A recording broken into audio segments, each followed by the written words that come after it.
Join பண்ணிட்டு இருக்கும்போது join பண்ணியிருக்கவங்கள உங்க ஃப்ரெண்ட்ஸுக்கும் கொஞ்சம் ஞாபகப்படுத்தி ஜாயின் பண்ண சொல்லுங்க.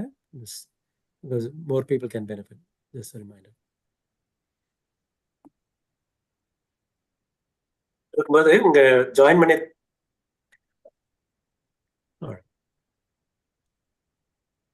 Okay, நான் just just ping you the link. Recording start பண்ணிருக்கேன். Okay, yeah. So recording started on the YouTube. Okay, so give me 1 second. I'll get recording start பண்ணிட்டீங்களா John? Because YouTube started, live started. Because I didn't see the prompt for recording it. Yeah, not yet. But easily record பண்ணிருங்க cloud. Yeah.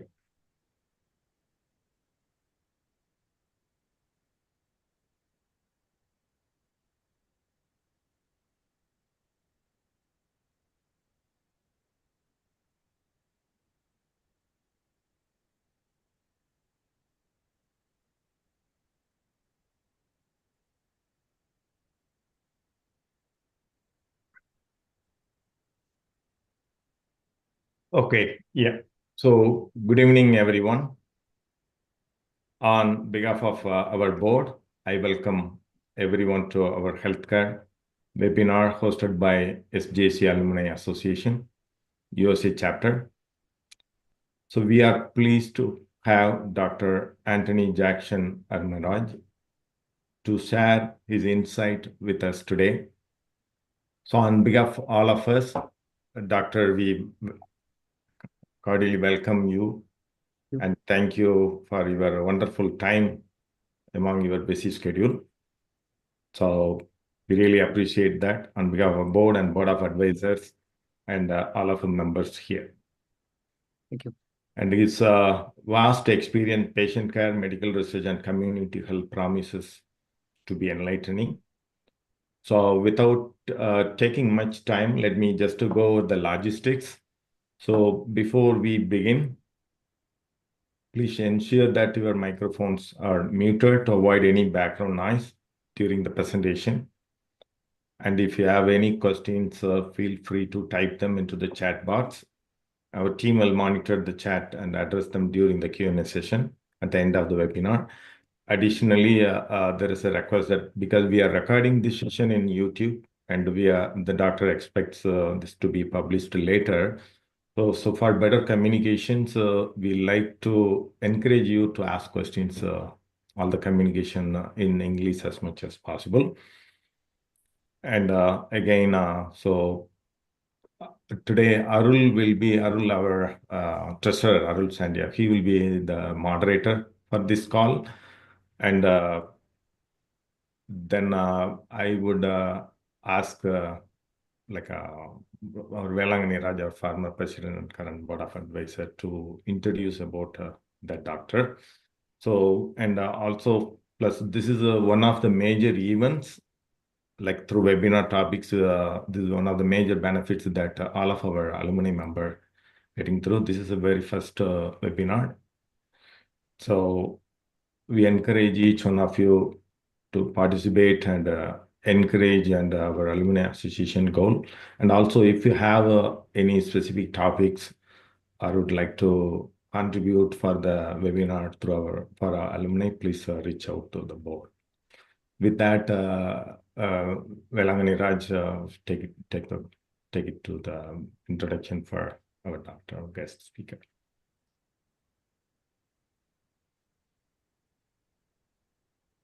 Thank you, John Brito. Good day, everyone. I have the privilege of introducing Dr. Anthony Jackson Armaraj to all of you this evening. Dr. Anthony Jackson Armaraj is none other than, he's the son of our Professor Armaraj, who has been a staunch supporter of our Alumni USA chapter, and is also the former president of the alma mater in Trichy. So we are very happy that Dr. Anthony Jackson Armaraj is with us today. Dr. Armaraj is an attending physician at New York City Health and Hospitals Corporation, and he's also a clinical assistant professor of medicine at New York Medical College. He's trained in anesthesiology in India and in internal medicine and emergency medicine in Australia. Dr. Arumairaj completed his residency at New York Medical College. Dr. Arumairaj has undertaken Biomedical Research Alliance of New York approved research projects and large database-based research in pulmonary critical care medicine. He has extensively analyzed the nationwide impact of COVID-19 infection through his work on United States National Inpatient Sample Analysis.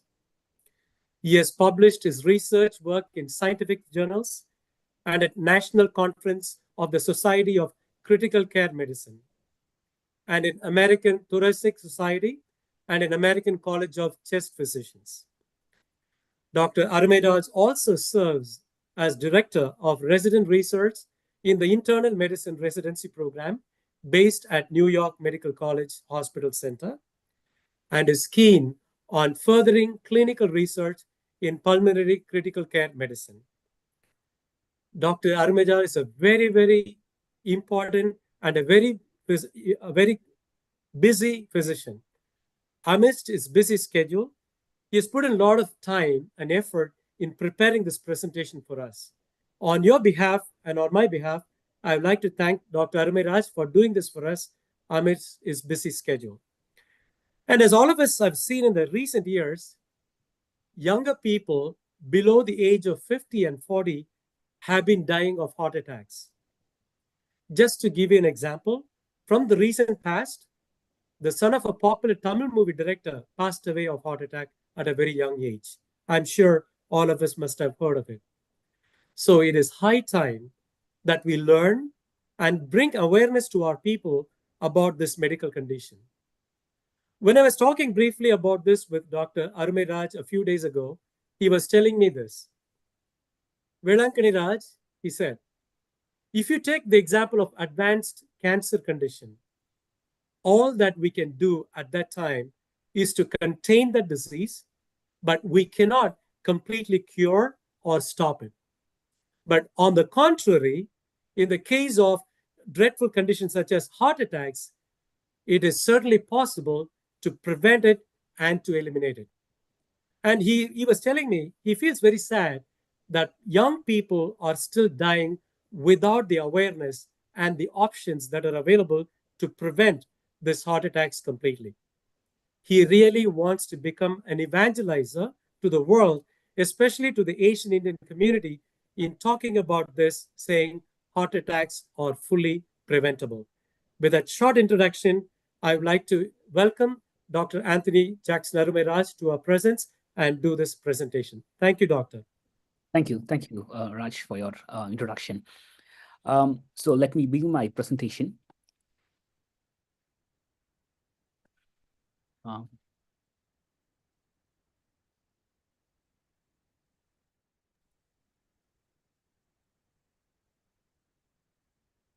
Raj, I just wanted to know, how do I go about sharing? Okay, I got it. Yeah, you can click on that share in the top bottom. Yes, we can see your desktop now, Doctor. Please open that presentation.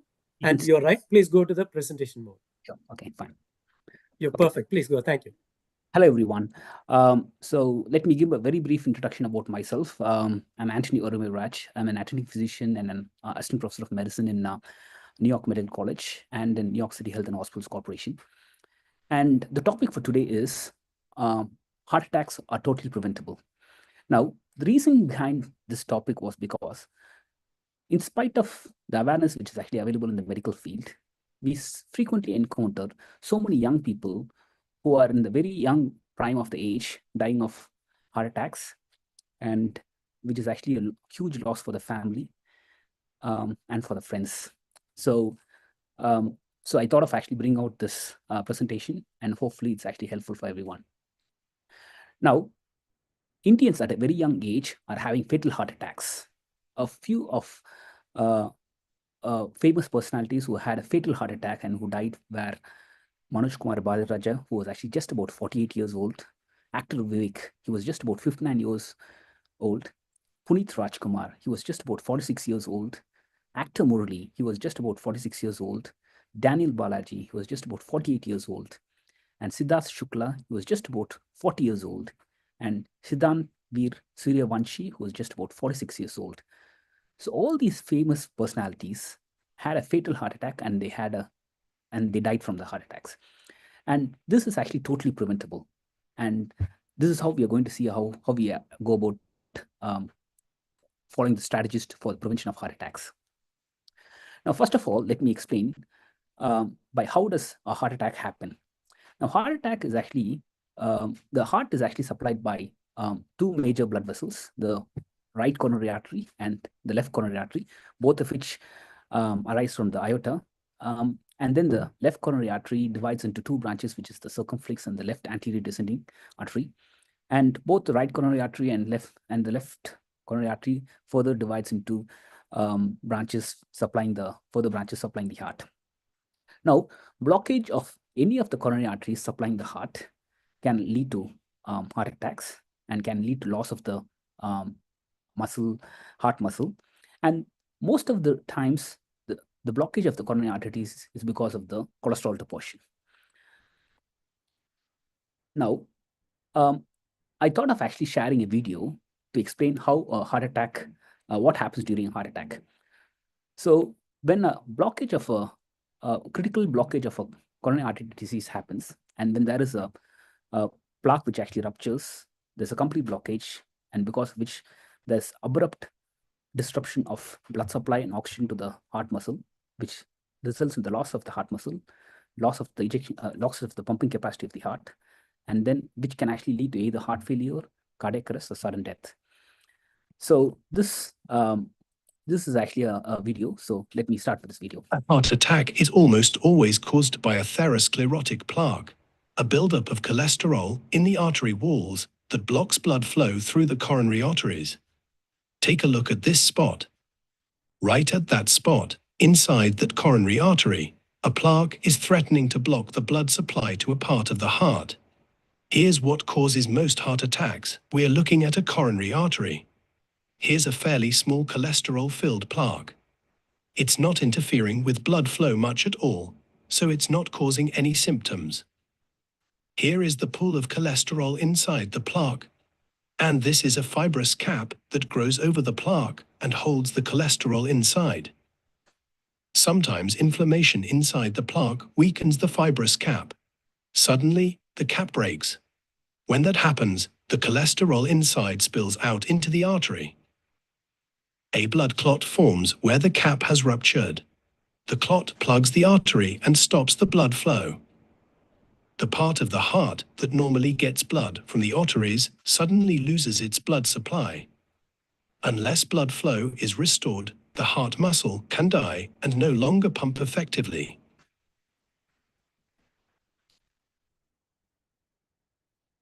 A heart attack is almost always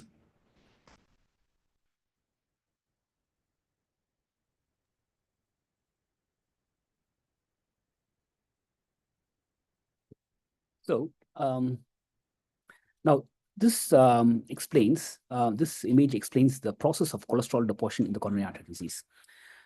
Now, the cholesterol deposition starts slowly along the walls of the coronary artery disease, and then gradually gets worse. It happens over a period of years, and then once it actually narrows to critical limit, that's when the blood flow across the narrowed artery becomes constrained, and that's when patients start to have angina, which is actually chest pain or a shortness of breath. Now, at a later, if at this point of time, if the patient presents to the emergency department, and if you could actually identify, and if we do interventions to revascularize the coronary artery, it's actually the heart attack is actually totally preventable. But many times, what happens is symptoms are not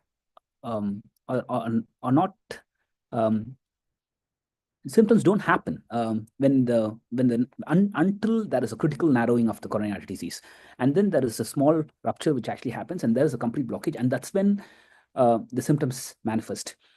So the symptoms manifest at a very late stage in a patient who's actually having coronary artery disease, and that's where the problem is. Now, let me explain what is total cholesterol content. So total cholesterol content consists of LDL, which is actually considered to be a a bad cholesterol, because this is the cholesterol which actually causes narrowing of the coronary arteries, causes cholesterol deposition. And there is something called good cholesterol, which is actually the HDL. And this actually prevents deposition of plaque in the coronary arteries. And there is also a third component, which is called the triglycerides. Now, American College of Cardiology actually published an article in 2019. And this was actually, until then, it was actually an emerging topic. That's when it actually came to be such a huge, having such a huge impact. That South Asians are prone to develop coronary artery disease at a young age. And it was actually analyzed that they have a unique lipid profile, which was actually causing them to develop coronary artery disease at a young age. Now, let's see what's the prevalence of coronary artery disease among South Asians. Now, before that, I want to explain what is coronary artery disease and what is the difference between coronary artery disease and a heart attack. Now, coronary artery disease is actually the deposition of cholesterol in the coronary artery disease without a complete blockage of the artery. Heart attack happens when there is complete blockage of the artery. So a heart attack is a later manifestation of a progressing coronary artery disease. Now, South Asians are predisposed to develop coronary artery disease a decade earlier than the general population, which means 10 years earlier than the general population. And then South Asians tend to have 4 times higher incidence of coronary artery disease than the general population. Now, South Asians constitute nearly 2 billion population, which is actually the 1/4 of world population. So you can imagine the healthcare issue, which is actually affecting 2 billion population, but it is actually totally preventable. Now, this genetic predisposition to coronary artery disease among South Asians is because of a unique lipid profile, which I'll explain in the coming slides. And I also want to tell you that the World Health Organization has recommended a target body mass index of less than 23 for South Asians. Now, for the rest of the global population, it is actually 25, less than 25. But for South Asians, it's actually 23. So what it means is that just having a normal body mass index is not enough. You need to have a supernormal body mass index. So you need to be in excellent health than a normal level for you to, in view of a genetic profile which we have, lipid profile which we have. Now, I'm going to explain the unique lipid profile which is actually causing the genetic predisposition to coronary artery disease in South Asians. Now, HDL, which is actually considered to be the good cholesterol and which prevents heart attacks, is low in quantity in South Asians. The LDL, which is actually the bad cholesterol and which predisposes to heart attacks, has higher atherogenicity. Now, what does higher atherogenicity means? Higher atherogenicity means there is a higher tendency to deposit cholesterol in the coronary artery disease. And triglycerides, which is another component, is also higher in number. The lipoproteins, which also tend to cause heart attacks, also elevated. Now, because of this genetic profile where the good cholesterol is low and the bad cholesterol is actually very bad, and the triglycerides are high, lipoproteins are high, this negates the advantages that many traditional risk factors such as smoking, hypertension, and obesity being lower among the South Asians, but still because of this unique lipid profile, we're prone to have coronary artery disease. Now, let's see what are the healthy ranges of the various cholesterols. So for total cholesterol for a patient should be less than 200. And LDL, which is actually the bad cholesterol, should be less than 100. Now, this is for in general, but someone who's actually already had a heart attack or someone who's actually having diabetes, who's actually had diabetes, their LDL should be less than 70. So it should be very low. And then the good cholesterol, which is actually the HDL, should be 60 and higher. And the triglycerides should be less than 150. Now, the problem in South Asians is that the LDL is always low in South Asians, and the triglycerides are also higher. So the only option which we have is to make sure that the LDL is actually always staying less than 100. So we cannot take a chance in LDL, because when the good cholesterol is actually low and the bad cholesterol is high, we need to make sure that the bad cholesterol is actually always under control, either by lifestyle modifications or by pharmacological measures. So herein comes the primary prevention of heart attacks. So what is primary prevention of heart attacks? Primary prevention means we start intervention even before a heart attack happens. So, and that's how we actually prevent a heart attack from happening. So how do we go about doing this? So as I explained, it's the cholesterol, the portion which actually leads to coronary artery disease and subsequently to heart attacks. So we need to start statins, which are actually the cholesterol lowering medications, at a younger age group in South Asians. In general population, the guidelines is to start statin medications only after 40 years of age, as per the atherosclerotic cardiovascular risk estimator. However, in South Asians, it is actually recommended that the statins must be started as early as 35 years of age if lifestyle modifications are not successful. And in those who have a family history of premature coronary artery disease. So what is premature coronary artery disease? Premature coronary artery disease means a male who has actually had a coronary artery disease or a heart attack less than 45 years of age, and a female who's actually had a heart attack or coronary artery disease less than 54 years of age. These group of people are known to have premature coronary artery disease. And if someone has a family history of premature coronary artery disease, either mother or father who had, they must start statins not at 35 but at 30 years of age.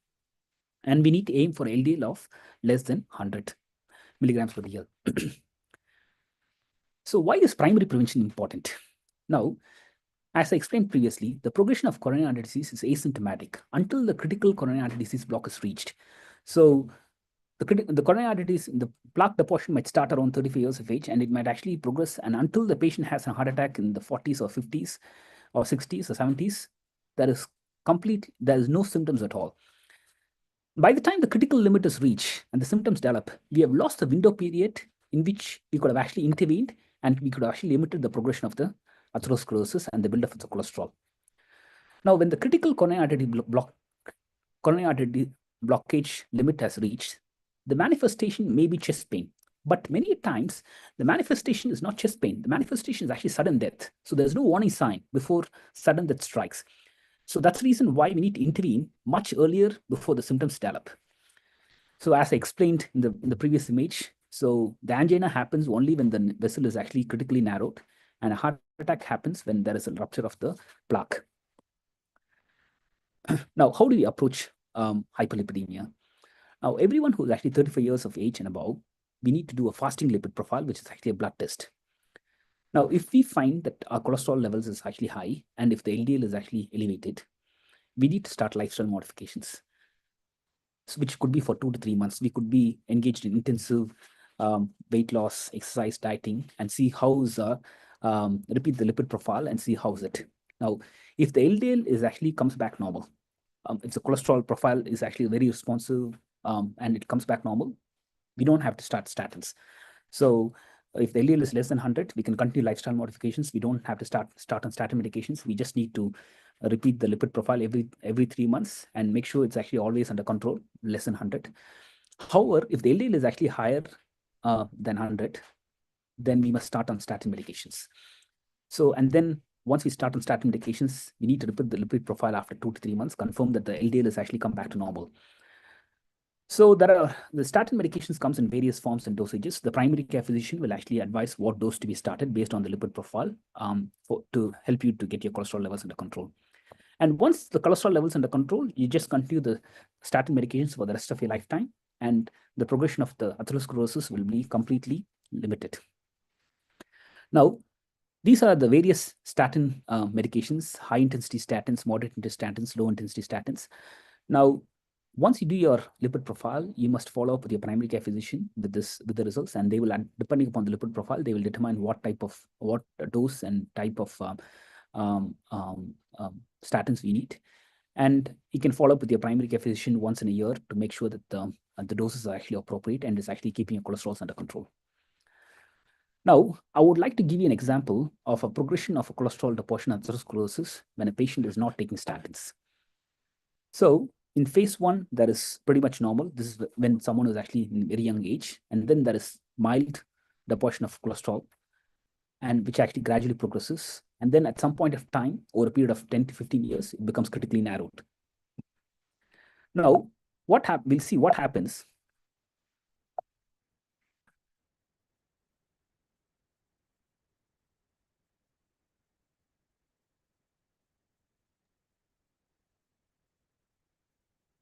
What happens when the statins are actually started, statin medications are actually started. So here we see a patient who's actually having early deposition of cholesterol and the coronary artery disease. Once we have started the patient on statins, so pretty much all the deposition of the cholesterol is actually eliminated. So and then the blood vessels is actually the narrowing of the blood vessels and the cholesterol depositions is actually prevented. And all we have to do is just continue the statins forever. Now, this strategy of actually early initiation of statins at 35 years of age came to be known very recently. So there's a lot among us who have actually not started the statins at 35 years of age. And many of us are in the 40s, 50s, and 60s, and 70s and 80s. So how do we go about assessing a risk? Now, if we have actually maintained a very healthy lifestyle, if you've actually followed good exercise patterns and followed good dietary lifestyle, and if we have actually already maintained cholesterol under control, we don't have to be worried. But however, if you have not been following healthy practices, and if you've not been exercising and having a healthy lifestyle, there is a possibility that the cholesterol deposition and the atherosclerosis might have already started, and the coronary artery disease might have already been established. And this could be totally asymptomatic without causing any symptoms. So what do we do now? Once we check the fasting lipid profile at a later point of time, we must start on statins. So the luxury of having a lifestyle modification is actually available only when we are doing 35 years of age. But if we do a lipid profile at a later point of time, and if we have hyperlipidemia, we must start on statins as soon as possible, because there's a fair chance that the cholesterol deposition and the atherosclerosis have already started. And then, in addition to starting statins, we must determine at what stage is the level of atherosclerosis by undergoing a cardiovascular screening. Now, why is cardiovascular screening required?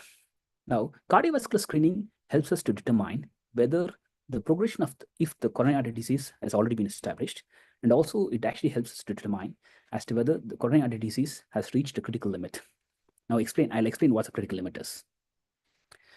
Now, a critical limit is when the blockage of coronary artery disease is actually already reached 70%. And so this is an example of a patient who's actually had an angiogram, and this is an image. So the patient actually has an angiogram, and he is actually having a stenosis in the circumflex artery, which is 20%, and the left anterior descending, which is actually 40%.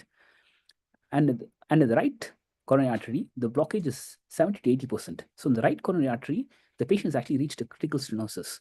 So this patient needs to have an urgent revascularization. So what is an urgent revascularization? He must have either a stent or a cabbage, which is actually a coronary artery bypass grafting. I'll explain the further revascularizations in the subsequent slides. So why we must identify a critical artery blockage? Now, when someone is actually having a blockage of 20%, 30%, 40, 50, or 60%, we can prevent further progression by starting statin medications, and we can halt the progression. But however, when the blockage is already reached 70, 80 and above, 70, 80, 90 and above, statin medications alone are not enough. We need to immediately widen the artery, and that happens by revascularization with either a stent or by a bypass surgery. Now, what are the cardiovascular screening procedures? So first is a treadmill stress testing. So what happens here is the patient is actually made to walk on a treadmill, and there is ECG leads which is actually attached to the chest, and this puts the heart under stress by walking on a treadmill. Now, if the test is negative, then there is no critical artery, so the patient just has to take statins. No further angiograms, nothing is required. But however, the test is positive, then there is likely critical blockage of the coronary arteries. We need to find out which coronary arteries have been blocked, and we must undergo the patient must undergo a coronary angiogram and confirm the level of blockages. So this is test number 1. Now, there's another test called nuclear stress testing, where the heart is actually put under stress by injecting a medication. So many times, patients who are actually elderly and who have osteoarthritis, rheumatoid arthritis, they cannot walk on a treadmill. So But they still we need to put the heart under stress, and we do that by injecting a medication, and then we make the patient lie down, and then we record the changes in a gamma camera.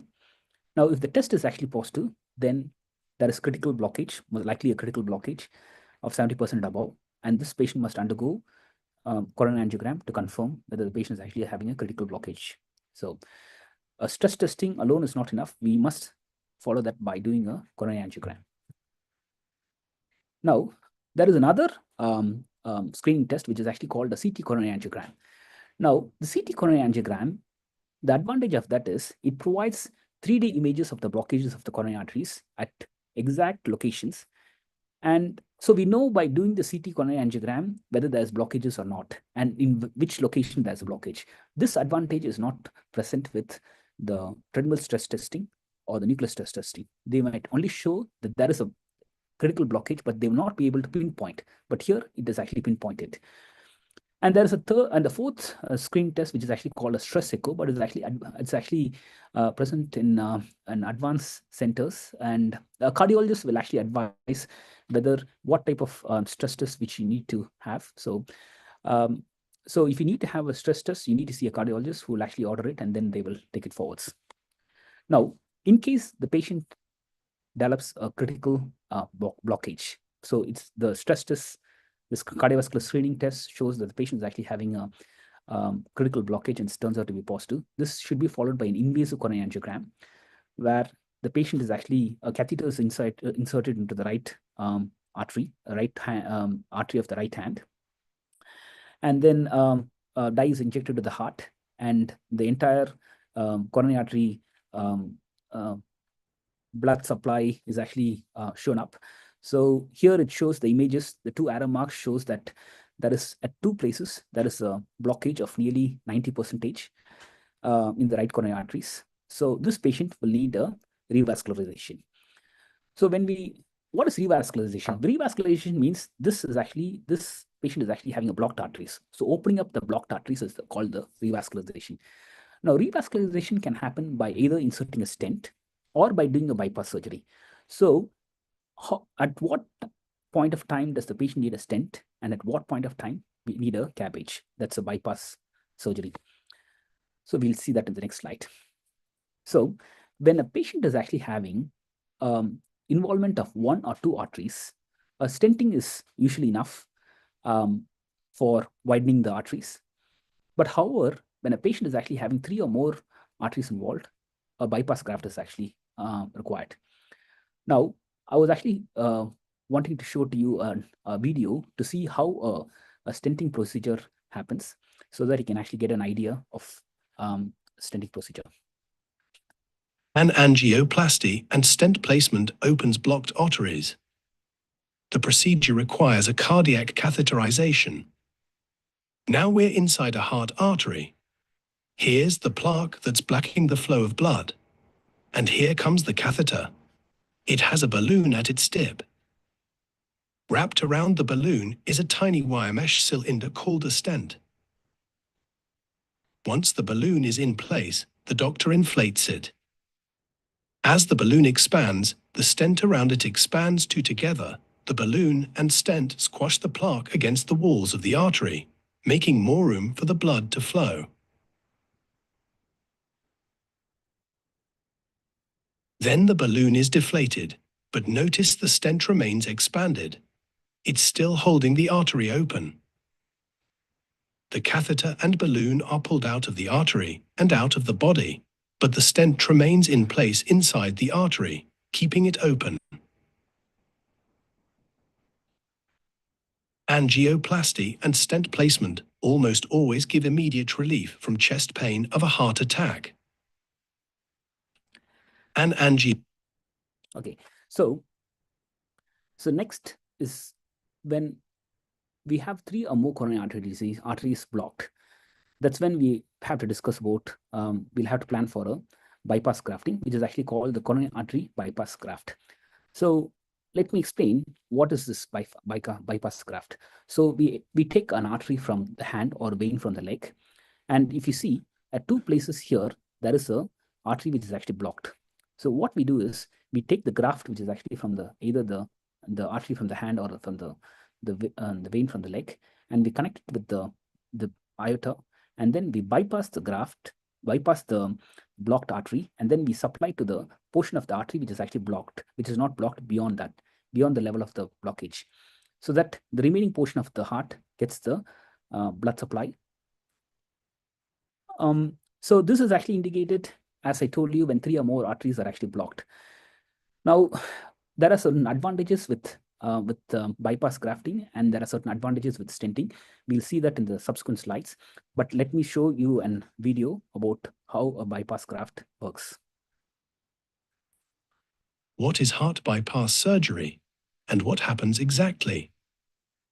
When cholesterol-filled plaque builds up in an artery wall, only a small amount of blood gets through.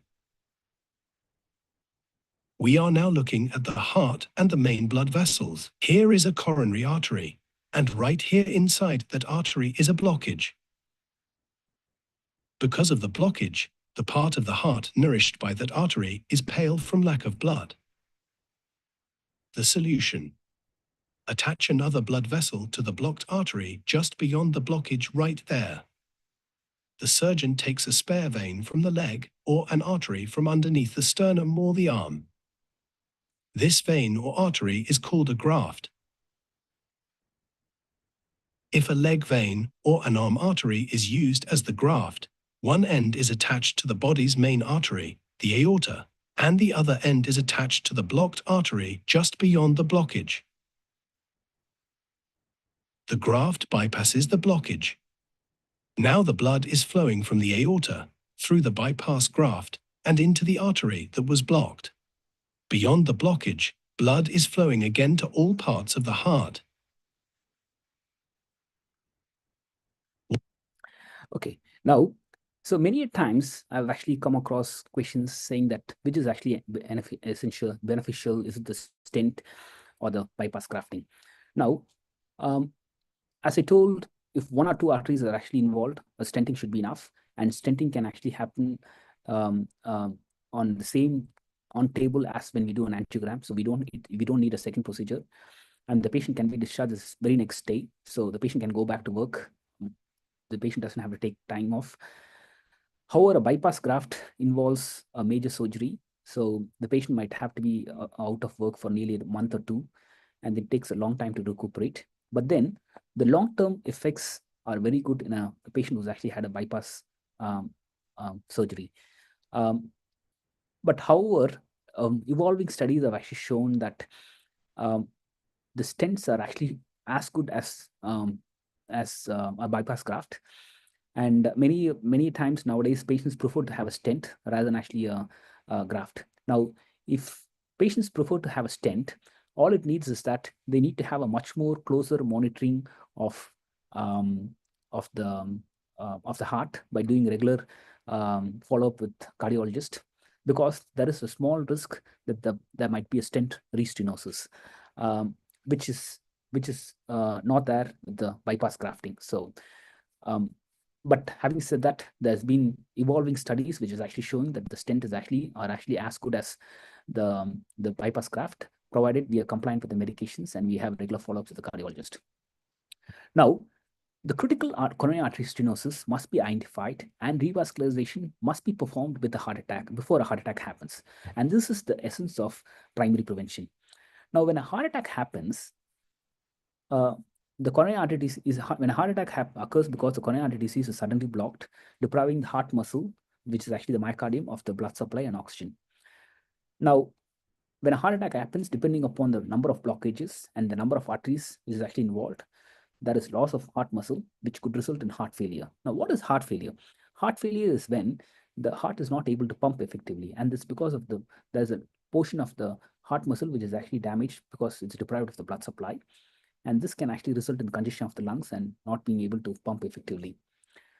The second manifestation could be a cardiac arrest, where the heart goes in for a complete standstill, so it stops beating.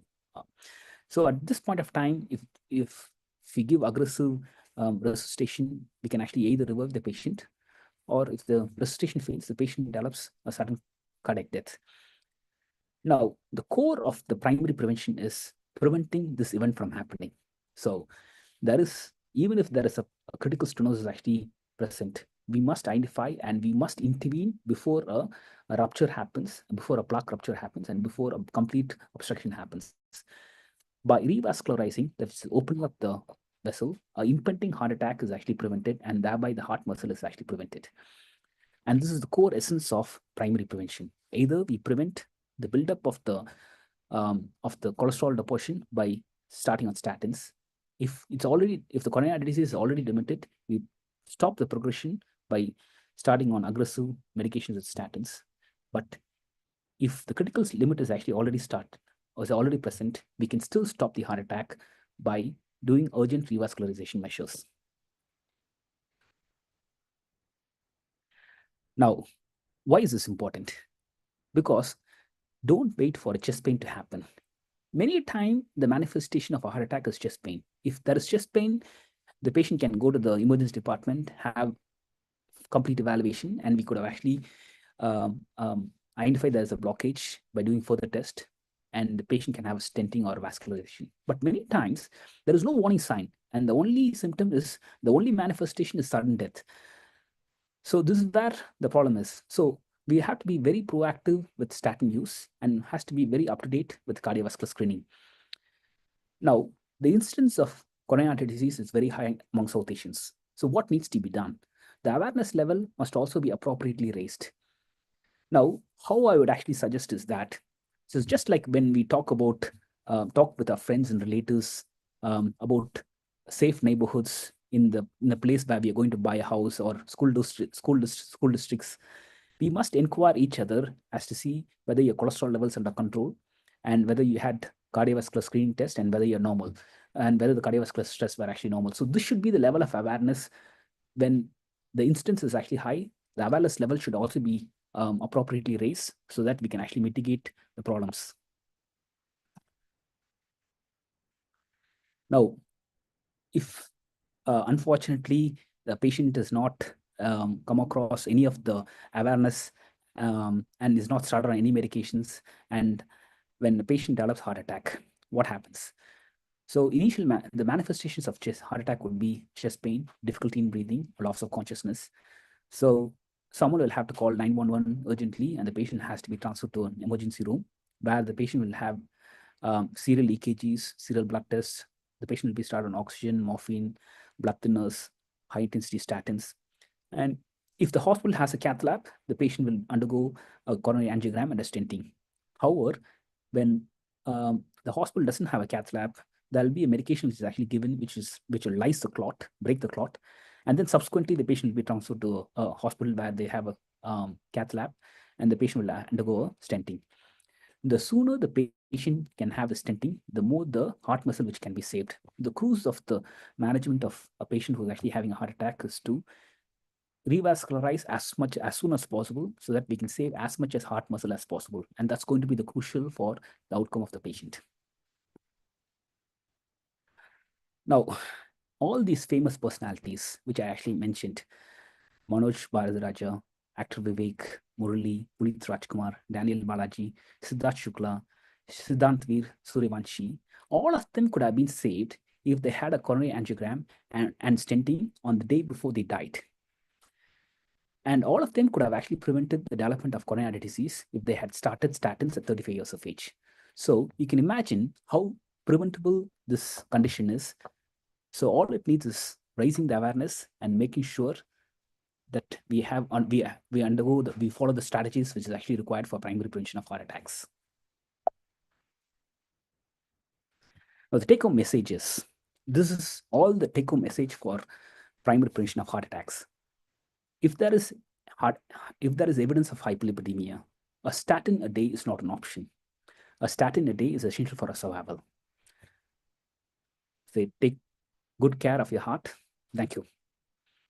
Open to questions.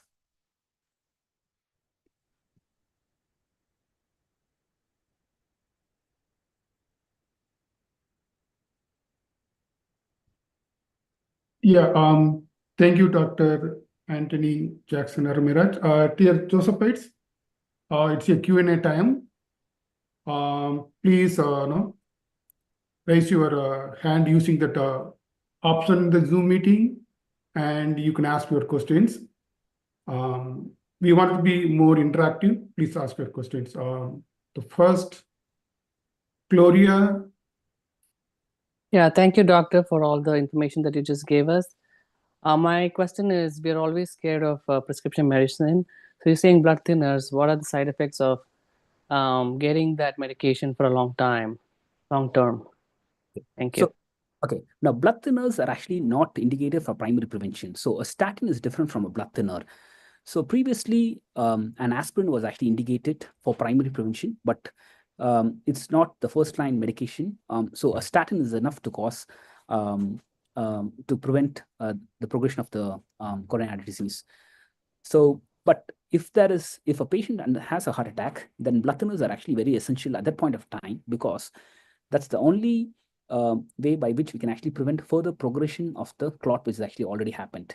So for primary prevention, statins enough, but when a heart attack happens, blood thinners are very crucial. Now, with regarding to answer your question as to whether it's causing side effects, blood thinners can cause side effects, but then when a patient is actually having a heart attack, resolving the heart attack, treating the heart attack, and making sure the patient is actually is saved is much more important. We can deal with the side effects at a later point of time. Thank you, doctor. Thank you, Gloria. Next is Vanita Henry. Yeah, please unmute yourself and ask your question.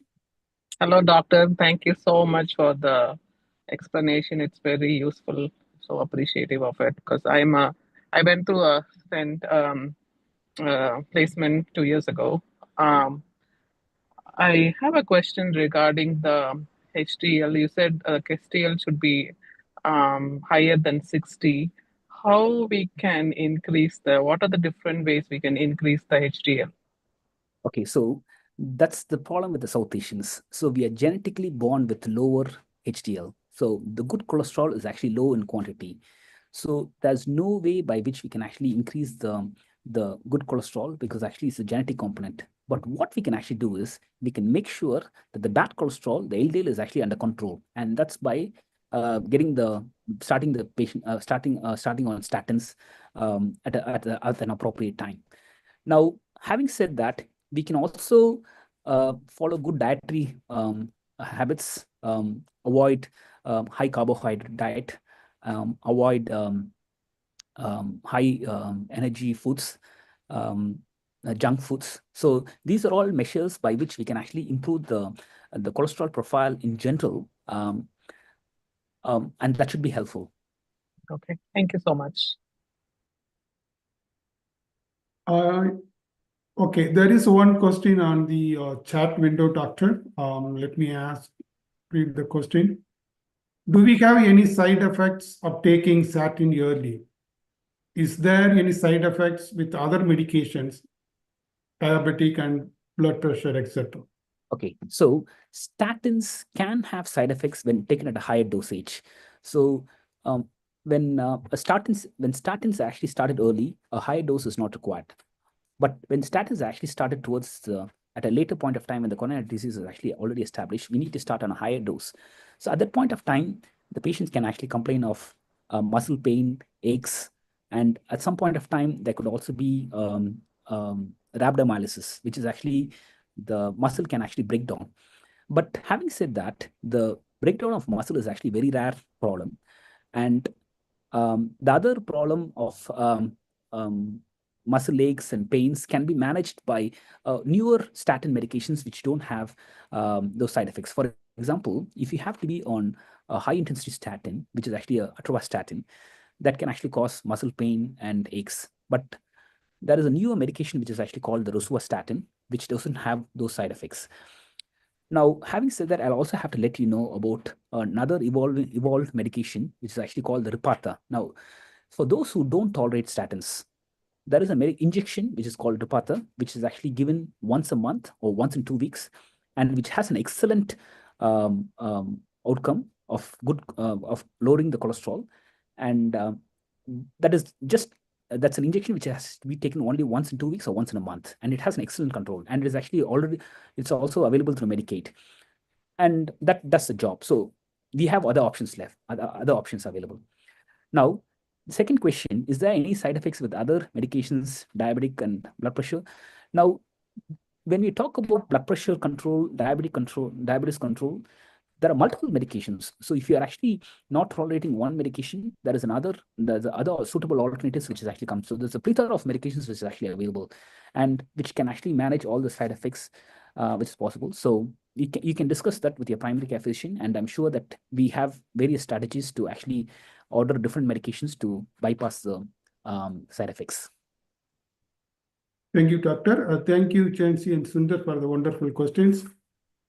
Friends, any other questions? It's a good opportunity. Please, feel free to ask your questions. Okay, Velangani, yeah, you can unmute yourself. First of all, Dr. Armiraj, thank you very much for this wonderful session. We're very happy that you're able to talk to us. And this is very useful information. Thank you very much. I actually have several questions, but I'll ask 2 questions first.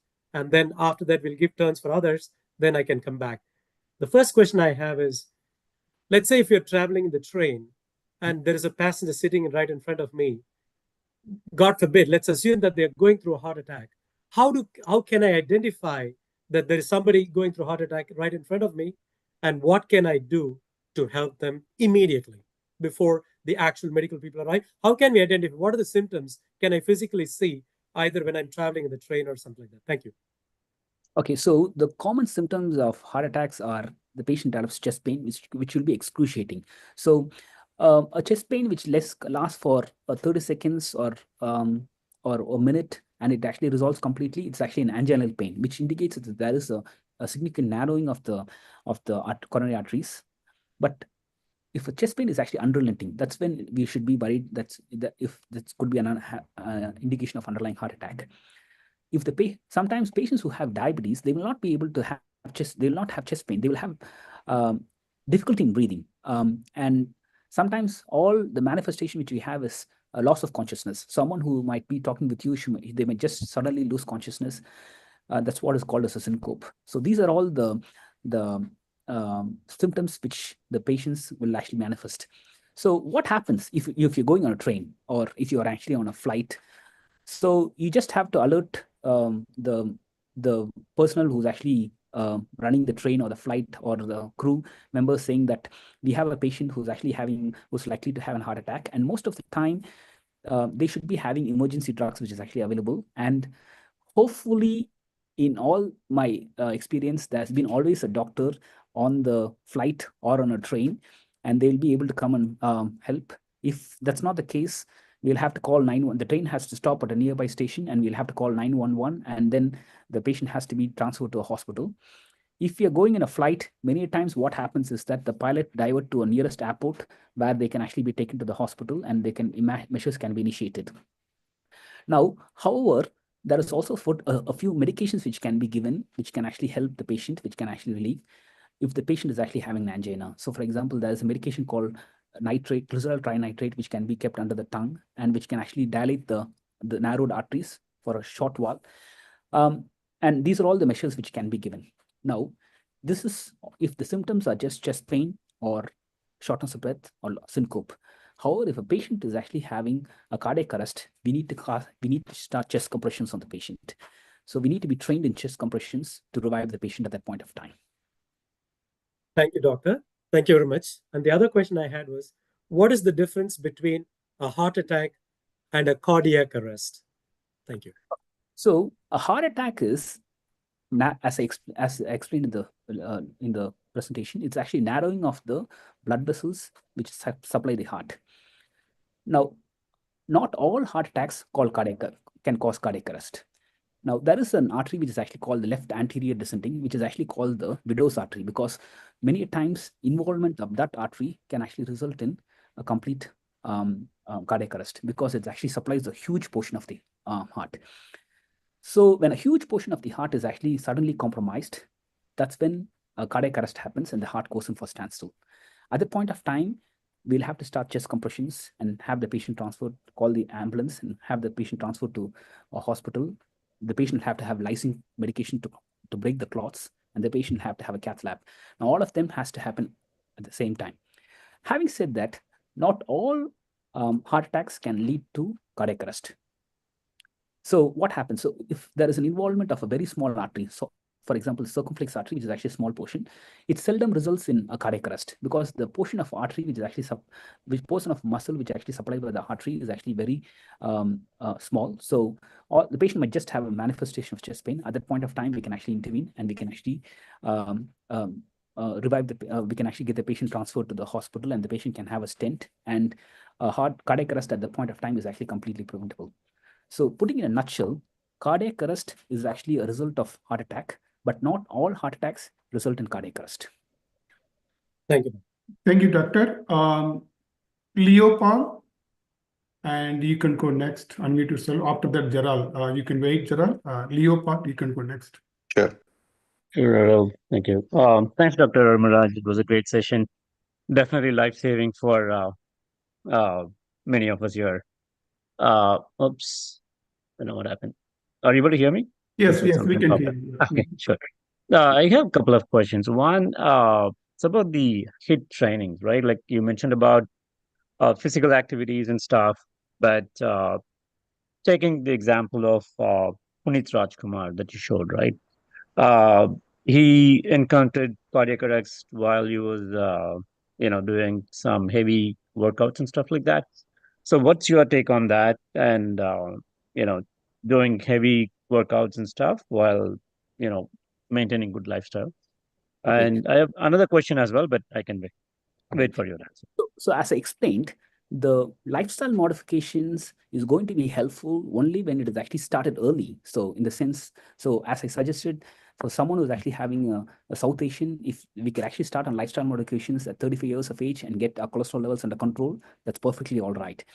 But then lifestyle modifications alone is not enough to actually get the cholesterol levels under control. And the reason being is because the result of ethnic hyperlipidemia, it's only because 30% because of lifestyle and 70% is because of genetic susceptibility. So even if you have a splendid lifestyle, sometimes it's not essential to get the cholesterol under control. Now, having said that, lifestyle modifications are actually helpful at the beginning, but if it's not helpful, if the cholesterol levels are not getting better, if the LDL is not coming down to less than 100, then we'll have to continue the lifestyle modifications, but we need to start on statin medications, because the more the time when we are actually not on statin medications, the cholesterol is actually going to be deposited and there's going to be a progression of the coronary artery disease. Now, what happened with Puneet Rajkumar is that he was already having a critical blockages in multiple vessels. And on top of that, when you're doing physical exercises, what you're doing, the heart is actually already starved off of the blood supply. And when you're straining yourself, you're putting the heart under more stress, and that doesn't help at that point of time.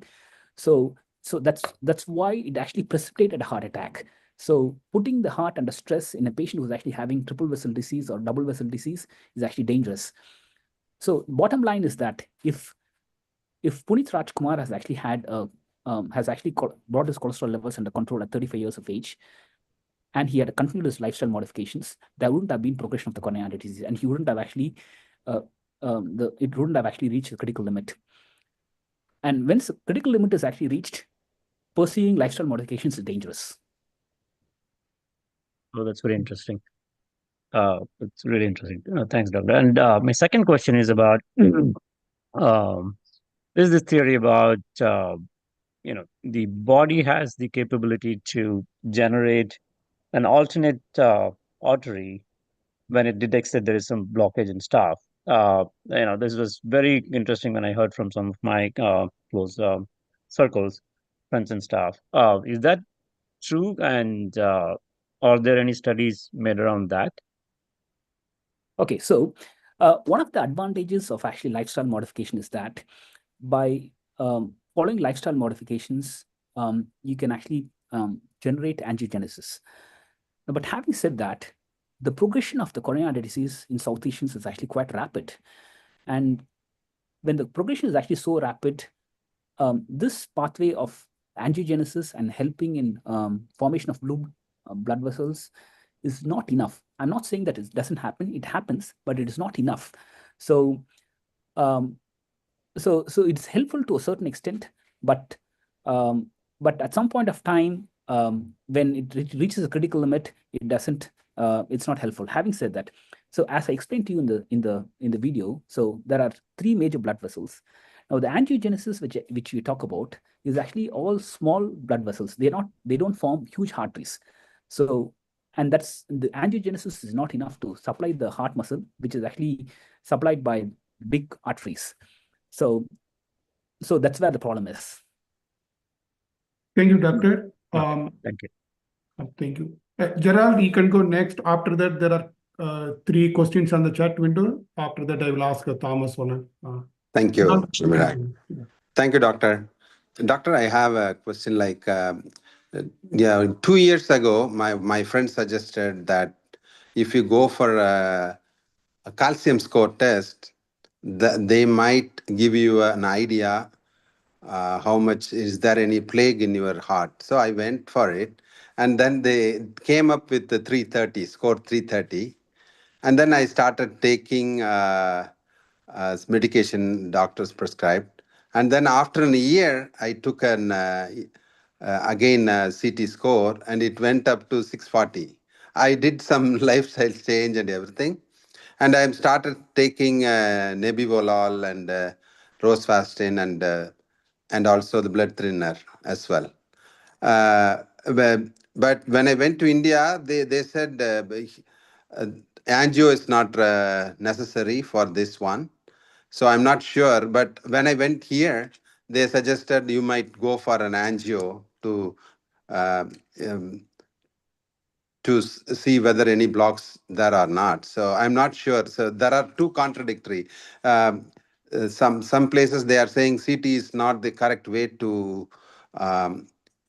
determine whether you have a plague in your heart or not. So I'm not sure. So some of the I went to Apollo and 3 other places in India, consulting with all the results I had.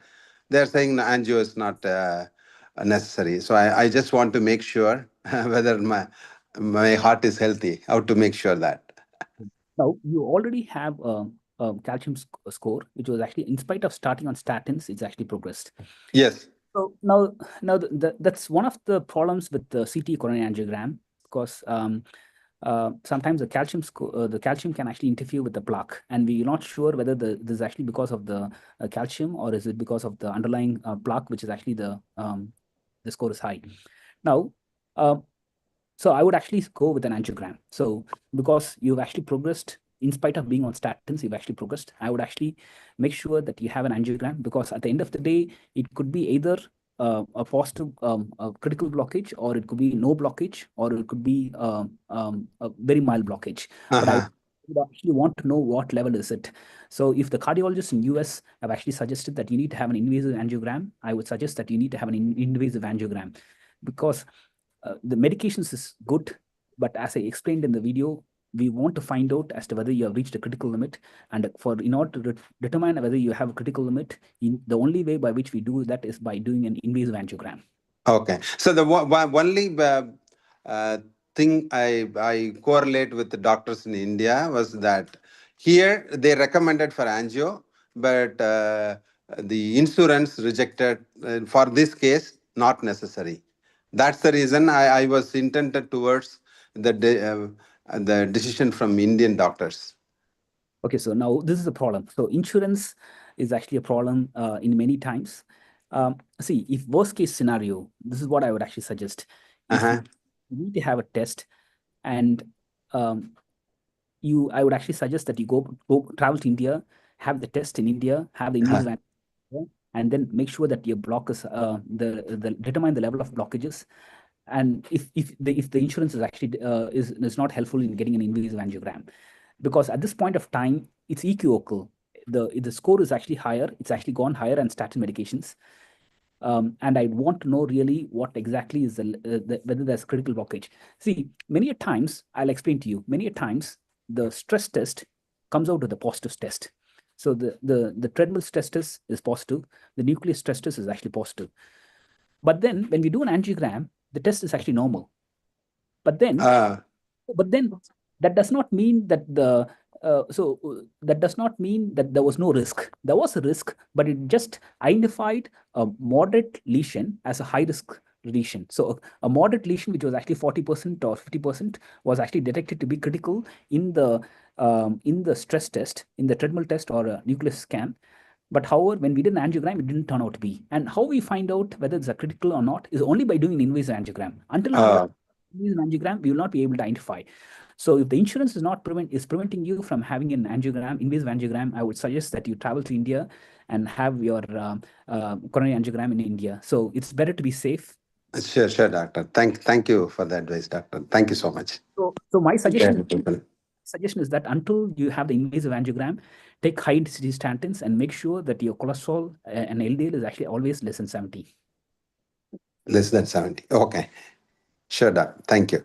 Thank you, Chiral. Thank you, doctor. The next question from the chat window, again from Vanita Henry. How do we reduce lipoprotein levels?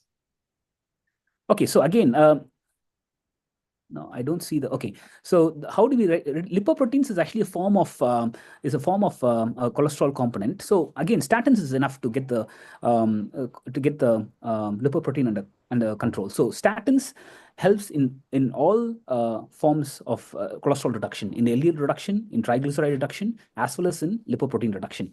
And sometimes it's actually noted that when patients take statins for a long period of time, even the HDL, which is actually good cholesterol, is actually goes higher. So you don't need a separate medication for lipoprotein and a separate medication for triglycerides. So all is actually covered by statins. Thank you, doctor. The next question is from Johnson. How do you differentiate heartburn and heart attack? Okay, so this is very crucial. Thank you so much for asking this question. Now, heartburn presents with pain in the upper abdomen, and heart attack also manifests with pain in the upper abdomen. Now, we will have to assume that every pain which actually happens in the upper abdomen, that's the epigastric region, is actually a heart attack.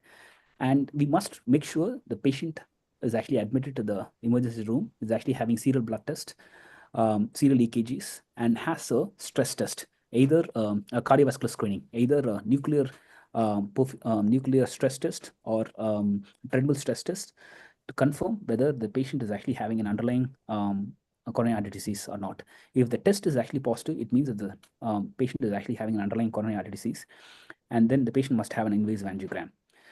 Now, once we rule out that the patient is not having coronary artery disease, then we can actually assume that the pain is actually because of acid reflux, and then we can actually start the patient on medications for acid reflux, such as pantoprazole or omeprazole, and then we can actually get it under control. Now, many times, the reason why I say this is actually important is because many times the presentation of chest pain, presentation of a patient who's actually having a heart attack is just not chest pain. So sometimes it could be could be abdominal pain. So we'll have to, and sometimes it could be shortness of breath. Sometimes it could be loss of consciousness. So there are multiple ways by which underlying heart attack would actually present, and we'll have to take each of the symptoms seriously. Thank you, doctor. Next, Thomas Wallen, you can unmute yourself. You can ask your question. Oh, yes, thank you. Hello, Dr. Jackson. You probably remember me. I remember you very well, Thomas. Yes, we were playing in the Brito colony, I remember. It's a small boy. It honored to see you as a doctor and come back to US. Please stop by in Virginia. I'm in Virginia. Your dad stay with me. Yeah, I will get your number actually, because of a busy life, I couldn't contact you. I know you are busier than me actually, as a doctor. So please share your number so I will call you and, we'll meet up. See, my question is like, we are talking about a lot of things about, gentle things, but but my question is like, we as Asians, we are prone to have a higher level of triglycerides, right? Apart from LDL. So, but in the Western, the experts I'm listening to, I'm not expert, I'm listening to all the experts. LDL is not a problem. Recent studies says that LDL is not a villain. But is it true that as Asians, forget about LDL, but triglycerides is a villain because we tend to eat a lot of carbs in our diet, right? So is that triglycerides is a villain, or is it a problem of our liver creating a lot of triglycerides, even though we are fasting all those things, so that we have to resort ourselves into these statin drugs? Is it or is we are occasional drinkers also, so we can touch that point also. We're drinking also increase our triglycerides, and also the inflammation. As IT employees, we are talking too many things, but we don't care about our lifestyle, like not only diet, but are we sleeping better? Are we content with our life? We want more in our life, or more, economically we want more, we have to compete with others, or we want more 3 garage home, all those things. I just want to talk holistically. You know better, all the biochemistry, all the physiology, all those things. So I just want to touch the point of triglycerides. If you shed a light on that, it's helpful. Thank you, doctor. So very good question. So now cholesterol deposition is contributed by LDL, and it is also contributed by triglycerides, and it is also contributed by lipoproteins. So all components cause cholesterol deposition, out of which LDL has the worst impact. But having said that, triglycerides and lipoproteins also contribute to the cholesterol deposition. The only cholesterol component which is actually safe is actually the HDL, but HDL is actually very low in South Asians. That's where the problem is. So the problem, which the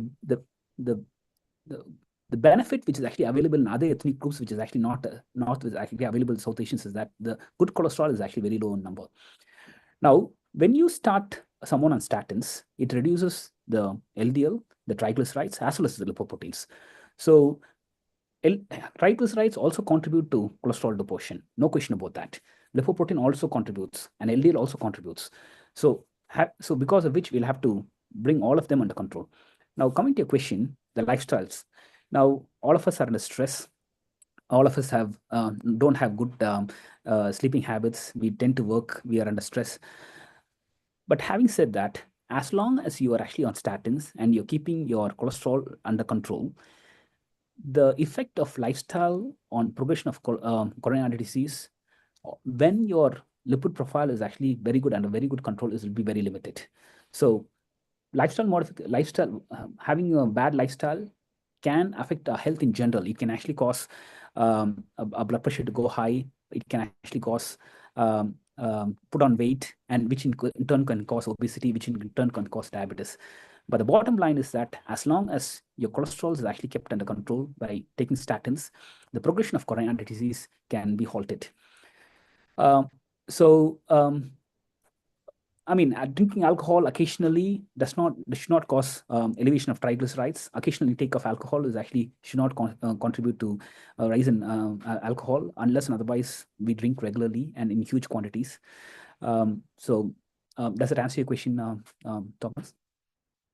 Yes, Dr. Yeah, just want to clear that out. So the HDL part of it, right? That is another risk factor, which is basically Asians, we have a less HDL. So is it taking a lot of omega-3 supplement, that does it really helps, or is it just a waste of money? No, omega-3 helps. Omega-3 helps in improving our lipid profile, but it's not a substitute for statins. So it is beneficial, but having said, it's not substitute for statins. Yeah. So it's actually an additive factor. Taking the omega-3, it can actually it helps in better lipid profile, but omega-3 alone is not enough to get your cholesterol levels under control. Okay, that because our we are genetically predisposed. Our liver creates more triglycerides. I guess that's what it is. So again, I have a borderline high cholesterol.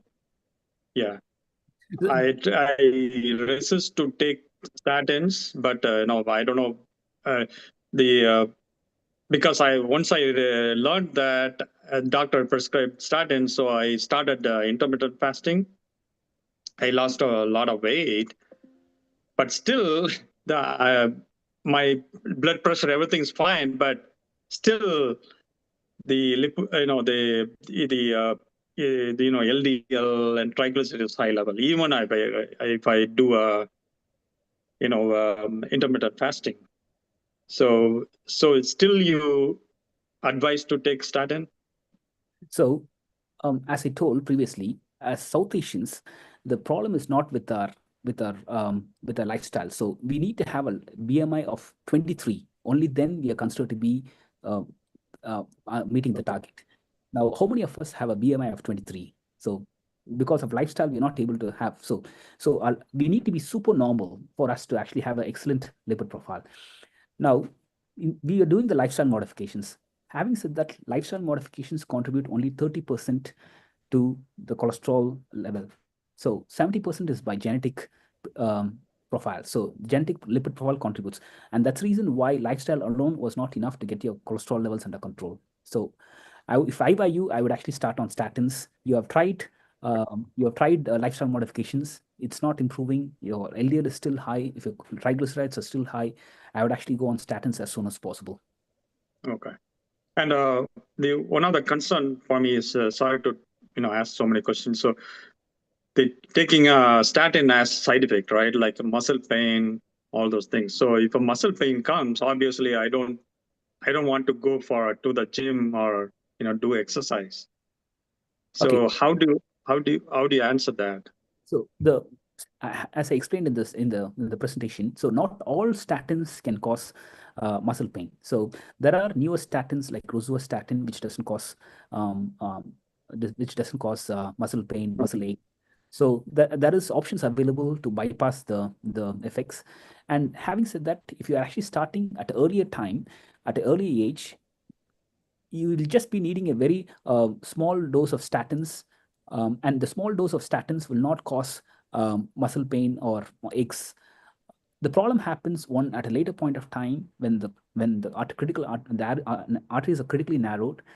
Then a small dose, initial dose is not enough. We'll have to start on high doses, and that's when you have all these problems. So I'm not saying that statins is not without side effects. It has its side effects. And if in spite of changing statins, if you're not able to get away with the side effects, there is an alternative medication. There is Repatha injection, which is actually given once a month or once in 2 weeks, just one shot, and gets the cholesterol and the levels under control, and that's much more effective than statins. So there's other routes which is actually available. There is another medication called ezetimibe, which is actually an alternative to statins, but it's not as great as statins. You can also try that. But I would actually discuss this with your primary care physician, and I'm sure that he will actually come out with strategies to mitigate this problem of the side effects. Okay, thank you, doctor. Just one more question, last question. So is it possible we can consult with you remotely through our insurance, all those and administrative things? Is it possible you can share that information also? Now, I'm actually working on a visa in the United States, so I cannot. I can actually only see patients in my hospital. My visa is my hospital, so I don't have that luxury. Yeah. All right. But okay. All right. Yeah. Okay. Thank you, doctor. Yeah, that's all. Thank you, Thomas. Thank you, doctor, for your patience. And I think we have to be mindful about time also. So we have only another 6-7 minutes. There are 3 questions on the chat window. Let me go from Alex. Is CT scan? I just want to interrupt. I mean, since it's actually it's a very serious discussion which is actually going on, I'm okay to actually stay back to answer the questions. So that's fine. That's not a problem. As long as you are good. So we are good. We wanted to be mindful over time, right? So you are busy schedule. That's why. Thank you. The next question is CT scan recommended? If so, what type of CT scan we should take? Generally, insurance won't cover the cost. That is the question. Okay. So as I told you, there are multiple options to do a cardiovascular screening. So first, we have a treadmill stress test, and most of the insurance should cover a treadmill stress test. And most of the insurance should also cover a nucleus stress test. Now, I suggested a CT angiogram because that is one of the options which is actually available. So if insurance declines a CT angiogram, there are other cardiovascular screening tests which is actually available. And there's also something called a stress echo. So you need to discuss the options with your primary care physician and with your cardiologist to see what insurance is actually available. Now, which of these cardiovascular screening gives you the best results? So the nucleus stress test is actually one which actually gives the best stress test. So best results. So I would actually not be worried about if the CT scan, if insurance, you can actually go and discuss with your primary care physician or cardiologist. If you're able to get a nucleus stress test, that's fine. If not, getting a treadmill stress test is as good. So multiple options are actually available. We just don't have to be worried about one. Thank you, doctor. Question. The next question: can blood thinners or statins cause stomach acidity? Okay, so statins don't cause acidity. So there's no way by which it can actually cause acidity. But if you're taking aspirin, then it can actually cause acidity. But however, now aspirin is not the first line of medication in primary prevention of heart attacks. So for example, if we already have a heart attack, then aspirin is actually a very essential medication. But if a patient has not had a heart attack at all, aspirin is not essential medication for primary prevention. Statins are very essential, and statin doesn't cause gastric reflux or acidity. So statins are very safe in that aspect. Thank you, doctor. And the next question is from Rajesh Francis. Thank you for your time and great information. I heard that once a patient starts a statin, the calcium score test is not reliable. How can we do a reliable follow-up test starting on statin for a high calcium score? So yes, so this is a problem which is actually available, which is actually present. So now, as I told, the CT coronary angiogram alone is not the only cardiovascular screening which is actually available. So you can still have a nucleus stress test and the treadmill stress test. And if those tests are actually normal, then pretty much it means that you're not having a critical artery blockage. In which case, you just have to continue the statins and you don't have to have a further CT angiogram. As I suggested, CT angiogram is actually one of the options, but it's not the only option. There are multiple options which is actually available, and each of them gives a very good result. Okay, thank you, doctor. The next question from Vanitha Henry is COQ10 a good supplement? Okay, so now, as I told, the omega-3, all these additives is actually supplemental to the statins, but they cannot replace statins. So none of them are actually proven to be as effective as the statins. So statins are the only medication which is actually proven to be effective in primary prevention of heart attacks. They have a supplemental benefit, but they cannot replace statins. Thank you, doctor. One more question from the chat. What level of statin is considered a high dose? Okay. So when I did my presentation, I showed that high-intensity statins, which is actually atorvastatin 40 and 80 milligrams, is considered to be high-intensity statins. And rosuvastatin 20 and 40 milligrams is considered to be high-intensity statins.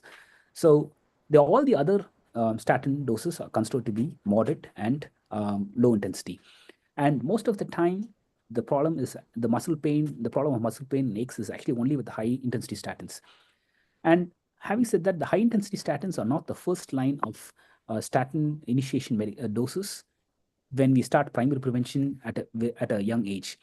Those come into play only when the coronary artery disease is already established and is actually at a significant level. So if you're not able to tolerate atorvastatin 40 or 80, you can still go for rosuvastatin 20 or 40, which doesn't have the side effect as the atorvastatin. And I have many patients who have been on rosuvastatin 20 and 40, and they've actually taken it without any side effects, without any muscle pain, aches. Thank you, doctor. Next, Edward Jairaj. Yeah, you can unmute your. Yeah, doctor, this is amazing. I have not seen this detailed explanation and demonstration, and answering all these questions in one session is simply amazing. Thank you so much for taking the time to answer all these questions. My question is, there are times we feel like we are stressed out, and then we suddenly feel like, okay, there is a chest pain, or maybe my left hand is paining. Should I call the 911 or not? Or is it going to be too late? And there is a confusion going on. For maybe it's nothing, right? But what should anybody do to quickly do something to test that, okay, things are not getting in the right direction, you should call 911? Is there anything that anybody can just quickly sense and do and say, this is not the right symptom, you need to go, you need to call 911?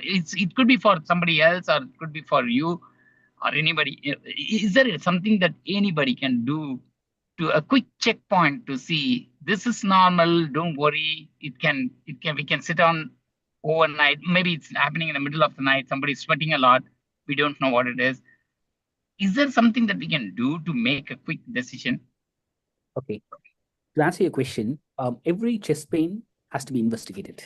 So there is no way by which you can actually differentiate whether a chest pain is actually is secondary to an underlying serious coronary artery disease, or it's underlying to a moderate coronary artery disease. We cannot do that, and there's no way by which we can actually also find out as whether it's actually coming from the heart, or whether it's actually coming from the lungs or from the stomach. So every chest pain has to be evaluated seriously, and that is the reason why if you go to emergency department, when someone goes with the chest pain, they immediately categorize as category 2.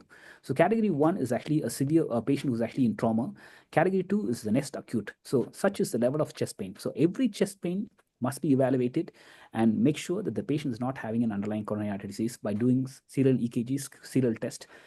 Because the reason why I say that is because many times patients don't even have chest pain. So we have actually known so many patients who have actually passed away in sleep. And when you have chest pain, you need to make sure that it's not secondary to an underlying coronary artery disease. Thank you so much, doctor. So other than chest pain, is there anything that is a key indicator that it's a red flag? Okay, so thank you for answering the question. So patients who have diabetes, they don't have chest pain, and that's because of the autonomic neuropathy which they have actually developed. So for them, the manifestation will be shortness of breath. Sometimes patients who might feel dizziness. So dizziness is also an underlying factor. So sometimes they might lose consciousness, and many times what patient might actually say is that they develop abdomen pain after they eat, and when they walk after they eat. So it's called postprandial angina. And sometimes all they might actually have is that someone who's actually able to walk easily for about a kilometer or two, they might actually develop difficulty in exertion. So and that they might actually they might feel tired, fatigued after just walking for a few blocks. So these are all alternative clues that there's something wrong, and they must be evaluated. Thank you so much, doctor. This is amazing. Very helpful. Thank you, doctor. Last question I have on the chat window is statin requires a prescription? Yes, statin requires prescription. So in the United States, statin requires prescription. So you need to see a primary care physician to get a prescription for statins. Yeah. And one more information, Mr. Rajesh Francis, he said that Johns Hopkins in Bethesda charges only $75 for calcium score test. This is for the people in DC metro area, just for. Okay, very good. Thank you so much for the information. Yeah. And again, Velangani, you can unmute your ask your question. Thank you, doctor, for the wonderful session that's ongoing. I'll ask two simple questions, which actually come to my mind several times, and some people have asked also. Number one, is it true that people say some of the heart attacks happens usually in the morning early hours, like 4 to 5 p.m. 4 to 5 a.m., usually in sleep that happens, especially for women. That's what we have heard, because their signs, the symptoms are very mild, but it happens in the early hours between 4 to 5 a.m. in the morning. That's one question. Number two, does CPR really bring back people? That is my second question. Thank you. Second question is actually a very good question. Okay. Now, first question, heart attack can strike at any time. Okay, it can happen at night time, it can happen at evening, it can happen in afternoon, any time. So there is no way by which there is a particular time of the day where a patient is actually predisposed to develop heart attack. So, and they don't even have to be exerting. So, for example, many times people actually assume that I was not walking, I was resting, but I still have the pain. So all it needs is just a patient is actually having critical artery blockage and a plaque to rupture, and a plaque can actually rupture at any point of time. So there's no diurnal variation with the incidence of heart attacks. That's question number one. Now, question number two, chest compressions. Now, I've actually encountered patients who had chest compressions, who had heart attacks, who collapsed, had chest compressions, were actually revived, and the patient walked home after having a stent or a CABG. So multiple instances of that. But having said that, those instances were actually predominantly given by team which is actually trained on the hospital or by the ambulance team. The bystander CPR, which is actually the CPR which is actually given by the public, as long as actually it's given effectively, if the person who's actually giving the chest compressions is actually trained in CPR. So anyone can be trained in CPR. So and if the person who's actually giving the chest compressions is actually trained in CPR, and if the ambulance is actually called, it can still make a critical difference to the outcome of the patient.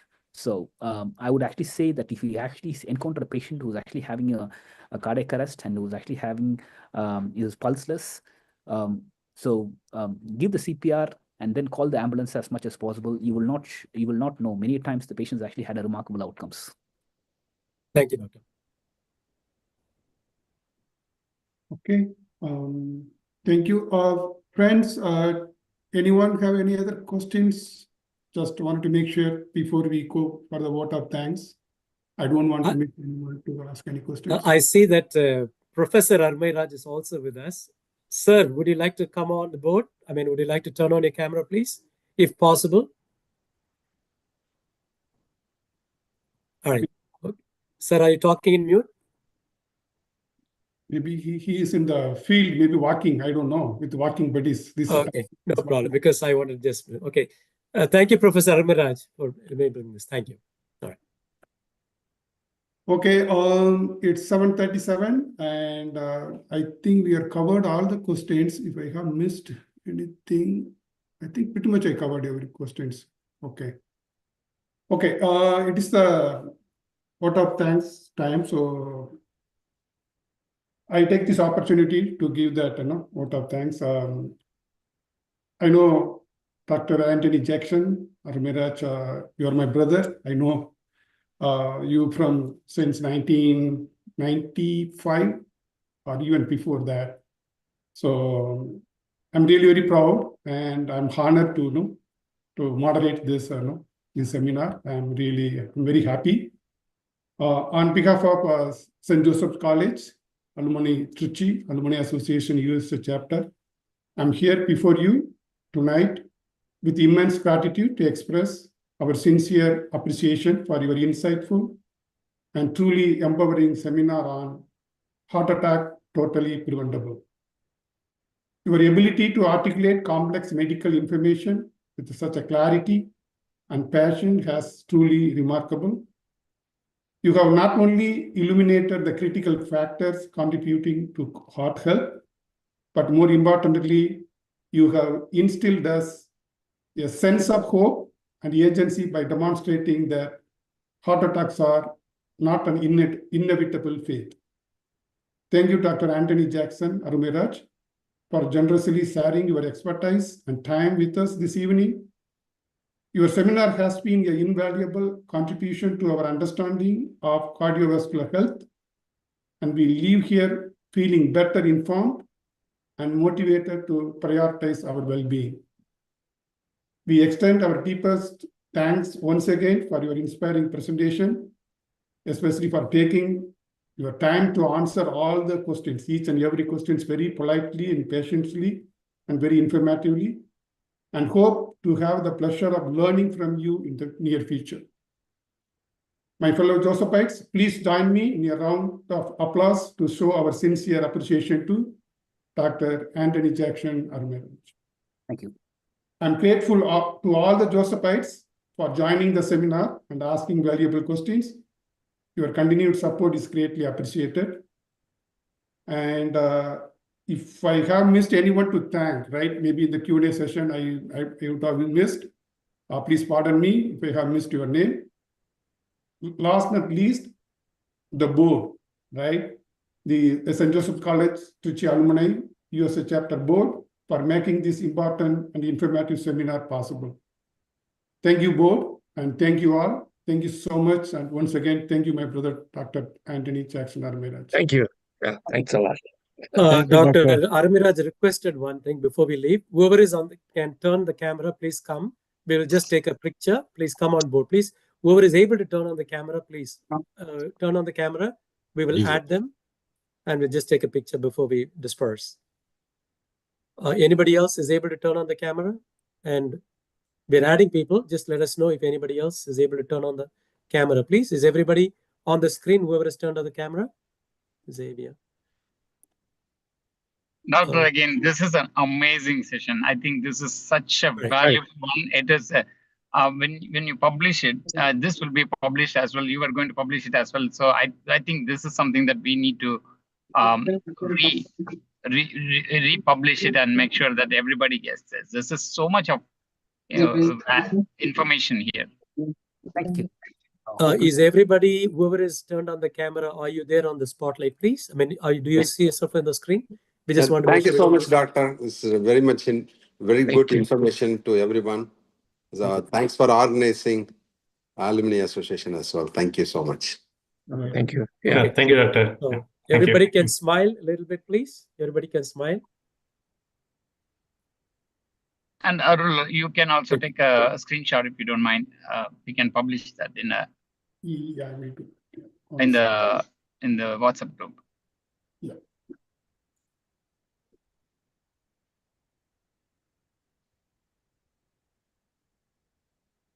All right. Very good. All right. Thank you. Thank you. Thank you, Doctor. Thank you, everyone. Thank you. Good night. Thank you. Thank you. Good night. Thank you, Doctor. Please stop Thank you, recording. Doctor. Thank you. Thank you, Doctor. Thank you.